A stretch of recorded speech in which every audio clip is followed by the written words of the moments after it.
মসজিদ মাদ্রাসা ভাঙ্গে এরকম ধরে দি এই আগুন সন্ত্রাসী হলে কোরআন শরীফ কই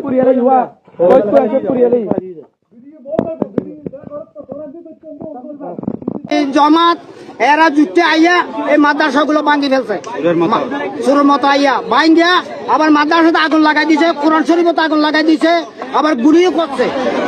একটা বুলডোজার, একটা পাওয়ার টিলার, বড় পাওয়ার টিলার গুলো নিয়ে ওরা সকালে বুড়ে বুড়ে গেছে।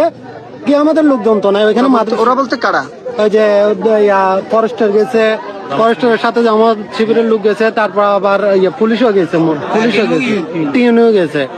তো তারপর ওইখানে গিয়ে ওইখানে ছেলেবেলেরা পড়ালেখা করতেছে ওই মাদ্রাসায় ইয়াটা ভেঙে ফেলছে। ওই ছেলেবেলেরা পড়ালেখা করতেছে ওইখানে। তখন ভাঙার পরে যখন এসকেলেটর লাগা দিয়ে যখন তুলে ফেলতেছে, সাথে সাথে আবার যখন পাবলিকরা যখন চারিদিক থেকে ঘিরে ধরছে, ফায়ার করছে ওরা তিনটা। এতটুকু ভাই। এখন আমরা রাস্তা বলক করছি, মাদ্রাসা পড়ছে, কোরআন শরীফ